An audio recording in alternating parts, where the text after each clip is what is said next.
You're welcome back to the marketplace to our fair story. The co-founder of Data Bank Financial Services, Ken Ofori-Atta, is expected to be named finance minister in the incoming administration of the NPP. This is what Joy Business has picked from sources close to the president-elect's office in Accra. But what has influenced this incoming president's decision to settle on the astute investment banker? George Yafe tells us more.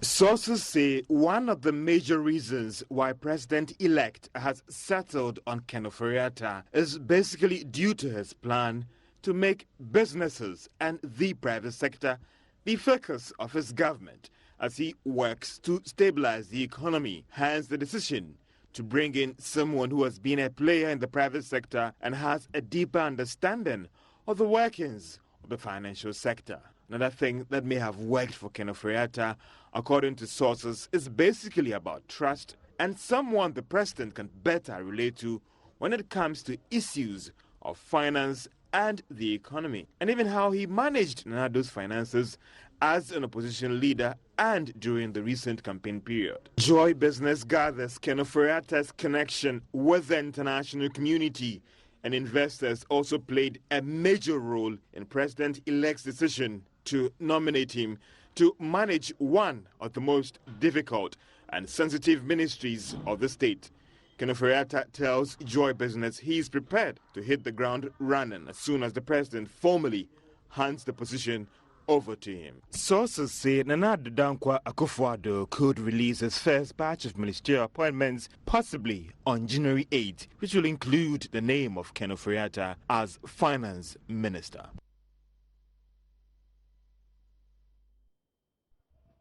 All right, so we'll be getting onto the phone lines to get the views of economist Professor Godfrey Bokpin on what it takes for somebody from the private sector to come onto the public sector to manage the finance ministry. And of course, what does Ken Ofori-Atta brings on board? You'll get these views shortly in the course of the program. Now, moving on, about 41,000 depositors of DKM Microfinance are to receive their outstanding claims from today as the second round of payments gets underway.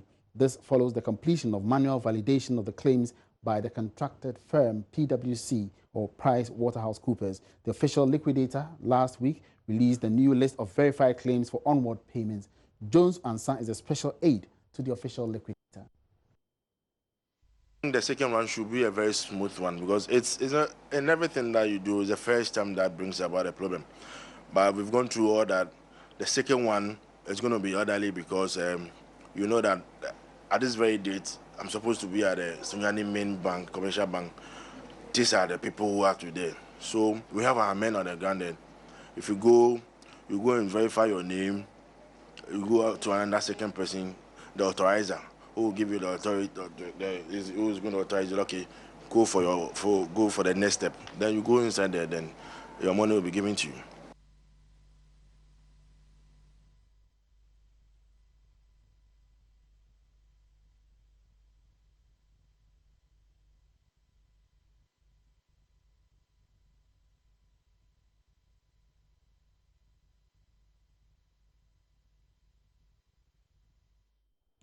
Now, the 50th ordinary session of the ECOWAS Authority of Heads of State and Government has ended at Abuja in Nigeria. In a communique, the participants, among others, urged member states engaged in oil production and export to initiate the necessary structural reforms and take appropriate economic and financial measures to be less vulnerable to commodity price fluctuations and improve their economies against any shocks. The authority expressed concern about the region's poor performance due mainly to the combined negative effects of the fall in oil prices since 2014 on the fiscal balance of oil exporting countries, particularly Nigeria, deteriorating prices of other commodities, especially mineral ores, as well as a fragile political situation in some countries. President Mahama addressed the session. Elections were successfully held in Ghana on the 7th of December this year. We currently have a joint transition team working to ensure a smooth transition of power from one government to the other. The inauguration of the new president will take place on the 7th of January 2017, and it's my hope that as many of our colleagues as are able to will join us to inaugurate President Akufo-Addo. Ghana has enjoyed a very positive reputation as a model of democracy, and I believe that this election has consolidated that reputation even further. I want to thank you for the honor done me in asking me to work with President Buhari on the current Gambian crisis. It is my hope that we will work diligently to defuse the situation and resolve that crisis. Many people have asked me what my plans are. I have no plans yet. My immediate intention is to take a well-deserved rest after 3 years of working without a single break. Against that, going forward, I'll be more engaged on sub-regional, continental, and global matters.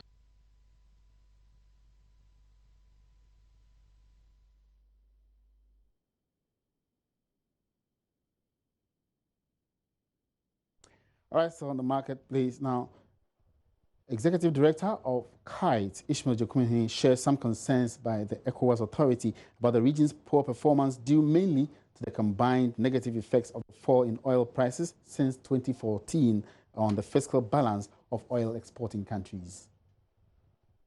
For oil-dependent countries like Nigeria, the Gabons, and the Equatorial Guineas, obviously, yes. And Ghana, in our own small way, we've also had our share. So it's true that the oil has, the prices, the declining prices has had a negative effect on their economies. It is feared that the situation could badly affect these economies if alternatives are not explored. Is that the case? Almost, most definitely. It depends on the extent to which your economy relies on oil. Nigeria, for example, it's hit them very hard. Fortunately or unfortunately for Ghana, we are a net importer of oil. So, and if you look at the effects of or the impact of petroleum prices or the component of petroleum prices in our GDP, it hasn't even gotten to 10% yet. So for us, even though we have lost some revenues, it's not hitting us as hard as it could have. But definitely, if we've known that this is basic economics, if you don't diversify and if you rely on commodity prices, they tend to be what they call the boom and bust cycle. The boom and bust cycle, one moment you have good prices, the other moment is down. So we definitely cannot rely on commodities like even crude and the cocos and the gold that we've tended to rely on. So we definitely will have to figure out how best we should stop exporting these products in raw form and begin to add value to them so that in the event that prices take a tumble as they have, be able to have some buffer or some shock absorbers to cope with it. Indeed, I was coming to that. Apart from, you know, improving our products from just raw materials to improved ones so that when the prices go down, it will not so affect us. How else? What are the other alternatives? You mentioned cocoa, we can't depend on it. But apart from these, which other alternatives, viable ones that Ghana can't depend on? Essentially, we have been blessed with so many natural resources. What we haven't done too well is adding value to them. So we need to create the secondary markets. We definitely will have to start processing some of these natural resources into other forms. Those tend to not to suffer those same sort of oscillation in prices. You can have some of these prices stable for a long time. Mr. Jokumene, sorry to come in. You're talking about so many of them. Which are they apart from the cocoa that we've mentioned and then the crude? Which other specific ones? Oh, we do have, you know, for when it comes to minerals, we do have all the manganese and that we need for bauxite. We do have the diamonds. We do have, of course, our timber. We've depleted the reserve, so we can't count on timber. But we've had all these natural resources that gold, for example, we don't even have any gold processing plant or anything in Ghana. We export gold in bars. Okay? The precious mineral, they are there, but they only do very, very small processing. All right, moving on. The Migrants Labour and General Workers Union is calling on government the government-elect to pass the Domestic Workers Regulation 2016 into law. This, they believe, will help address issues of discrimination and exploitation among migrants at the workplace. This was contained in a statement issued by the union as the world marks International Day of Migrants under the theme Diversity and Integration, the integration of migrants in the fields of employment, health and education. Justice Bako Ntama is the General Secretary of the Migrants Labour General Workers Union. We are saying and we are fighting for decent work for migrant labor workers. For example, at the moment, when you talk about the migrant labor workers, domestic workers are involved. General migrant workers in agriculture, food, industry, tourism, construction, mining, and other industry. They are all part of, as we classify them as a general migrant union or the migrant labor general workers union. And these challenges, it is for us to fight for decent work. So in all, we are saying that it is time for us to fight for decent work for our migrant or migration life in Ghana. So a lot of migrant workers who are working at the working places and they are earning below minimum wage. We are saying that both Ghanaian as a nationals and the migrant as a foreigners must enjoy the same condition of services. That's to say, equal pay for equal work for both Ghanaian migrants and foreign migrants. Okay. Right. That is why we are pushing government, Attorney General and the Parliament, that as we have started, I'm part of the team which draft the Labor Domestic Workers Regulation 2016. We have finished our part, and we left the rest of the work to the Attorney General and the Parliament. So we are appealing to them that the incoming elected government or the president should come to our aid to fight for this, this bill, exactly, this domestic workers bill or regulation, so that it will help us to work decently. The Chartered Institute of Marketing Ghana, CIMG, is urging the incoming administration to create an enabling environment for businesses to thrive in 2017. Government has assured the economy will grow by 8% next year, but President of the CIMG, Kojo Mata, reveals that the growth of Ghana's economy will strictly be based on the overall performance of businesses. The year 2016 has seen businesses express concerns over high taxes and the cost of doing business in Ghana, a development which has caused many businesses to downsize just to survive the economic climate. President of the CIMG, Kojo Mata, says the growth of Ghana's economy in 2017 will mainly be based on the overall performance of private business. 2017 will be a very exciting year for all of us. We are expecting good things to happen to this nation. A new government is coming. Expectations are huge, expectations are high, and they will continue to be high because of the propositions that the incoming government made to Ghanaians. We embrace that well, and we hope that with the right policies and determination, with the right people in place, we believe no task is impossible, and the incoming government should be able to deliver. We should put the customer first. Whatever they tell the customer their products and services will do exceed our expectations, because if you take the customer for granted, the customer will vote with their feet. Meanwhile, President of Group Ideal, Dr. Nii Kotejani, says he's not confident of business growth in 2017. According to him, the various promises by the incoming NPP administration do not fall in line with the economic realities Ghana is currently facing. At times you get out of this country and the story that is being told about our country is not a good one. And I think that you with expertise in branding and marketing I'll urge you to come up with something. And we in Group Ideal, we are ready to partner you in helping to shape the destiny of this country.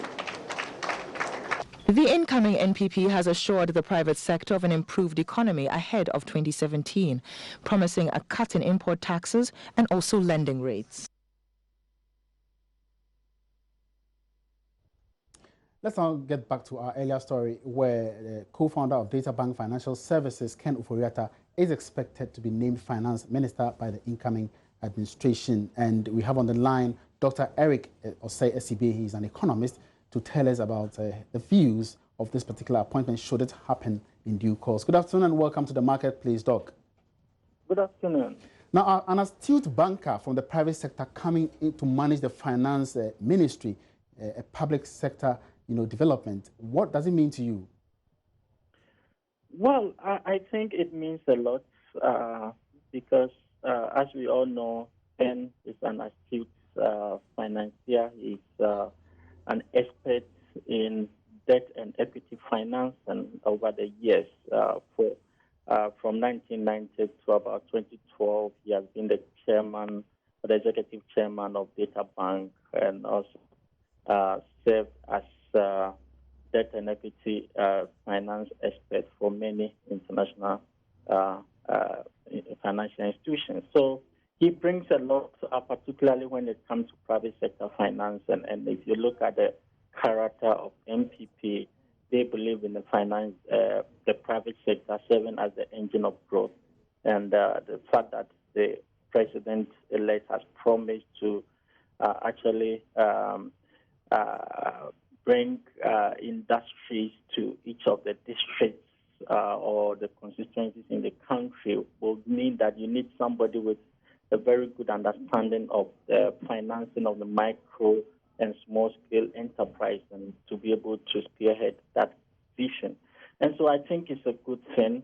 Okay. I'm not too sure about his economic background, but I mean, with him as the main helm of affairs, I believe that things could fall in place. And he also comes with that kind of goodwill from the private sector, from development partners, and from all the other support finance institutions. And I believe that he will get things running effectively. So should he be appointed, what are the immediate steps that you think he should take, especially considering the current economic conditions that our country finds itself? What are the things that he should bring on board initially as a finance minister? Well, I mean, if the private sector is anything to go by, then for me, I think the first thing that he should be considering is how to bring the interest rates down, particularly the lending rates, how it has to come down to make sure that businesses have access to finance, businesses have access to long-term and affordable finance, and it's key. And also making sure that the business environment is conducive, is friendly, particularly with respect to taxes. But it will also be interesting to know how he will be able to marry the issue of high taxes, high tax level, the multiplicity of taxes that businesses have to face, and also being able to generate more revenue to finance most of the things that government has said is going to do.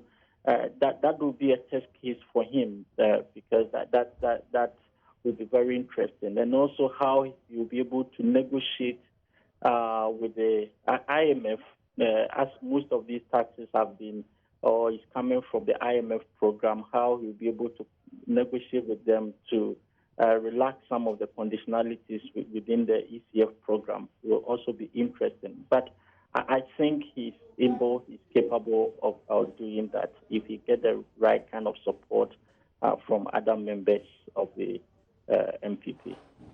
Do you expect, as coming from a banking background, do you expect him, because some economists have indicated that government must print in some more currency to cushion the impact of the cedi against the dollar. Do you expect him to be taking this direction? Well, I mean, it's critical. If you cannot ensure macroeconomic stability when you have a weakened currency. And so for him, I think his preoccupation is how to ensure stability in the macroeconomic environment. And one way of doing that is to make sure you have a stable currency. And so one of the things that he should do will be how to drive export, how to shore up the weakening currency. And that will mean that making sure that the export sector thrives. So in addition to bringing down interest rates and also making sure that inflation goes down, will be to have a deliberate policies that will drive the export sector to make sure that there will be more inflows. And also, if it's going to be able to succeed in bringing some business taxes down, it's also, I'm sure, it's going to attract more foreign businesses, foreign direct investments will come in, and usually they also come with foreign currency.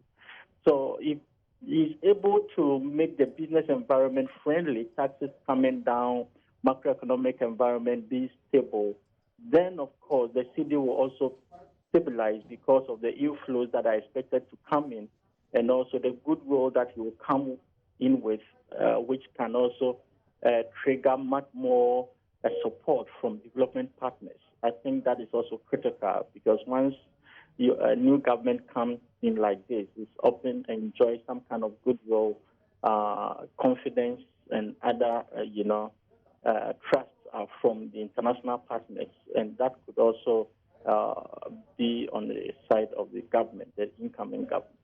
All right, thank you very much, Dr. Eric Osei-Sibe.